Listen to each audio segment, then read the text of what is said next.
Canada is the second largest country in the entire world. By land area, it's bigger than the entire European Union. But here's the surprising part. Over 70% of Canadians live south of the 49th parallel. That's the same latitude as Portland, Oregon. In fact, more Canadians live south of Seattle than north of their own capital city, Ottawa. So why is the northern 90% of Canada so empty?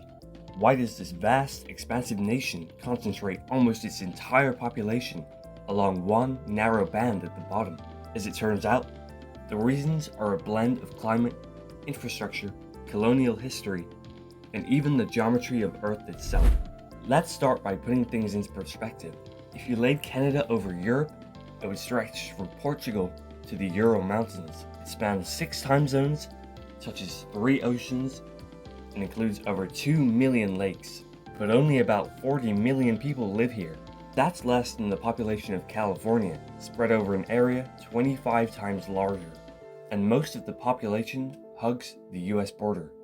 Everything above it? Largely forests, tundra, and empty space. So why don't people live in the rest of it?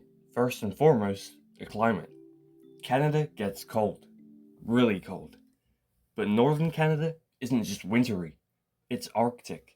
In January, average temperatures in cities like Yellowknife drop below minus 25 degrees Celsius. In remote northern communities, it can hit minus 40 or worse. The snow lasts for most of the year, and beneath the surface lies permafrost, ground that stays frozen year-round. That makes construction difficult, agriculture nearly impossible, and infrastructure expensive to maintain. Even modern buildings and roads have to be engineered to sit on shifting, frozen soil. If you're enjoying the video so far, please like and subscribe. It helps a lot. Human settlements almost always follow the same pattern. They emerge where food can grow and trade can flow. But Canada's fertile land is concentrated in the south, especially in the prairie provinces of Alberta, Saskatchewan, and Manitoba. Beyond that, you're looking at boreal forest, muskeg, or icy tundra. Not ideal for farming. Now that doesn't mean the north has no value. In fact, it holds massive reserves of minerals, oil, and natural gas. However, these industries are capital intensive, not labor intensive. They bring in revenue, but they don't require cities to exist around them. Another reason northern Canada remains empty is it's extremely hard to get to. Most of Canada's roads end somewhere around the 55th parallel. Above that, you find fly-in communities, places not connected by permanent roads at all.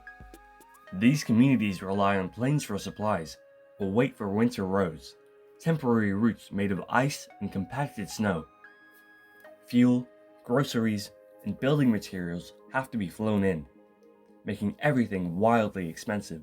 Imagine paying $15 for a loaf of bread or $200 for internet that barely works. That isolation also means fewer hospitals, schools, and jobs, which unsurprisingly doesn't attract many people. But it's not just climate and cost, it's also history. When Europeans colonized what is now Canada, they arrived via the Atlantic and followed the St. Lawrence River inland. Naturally, early settlements grew where rivers made trade possible and the land could be farmed. Over time, cities like Montreal, Ottawa, and Toronto became population centers. Meanwhile, the north remained largely untouched, inhabited by indigenous people who had lived there for thousands of years. Colonial powers didn't build roads or cities in the far north because they didn't need to.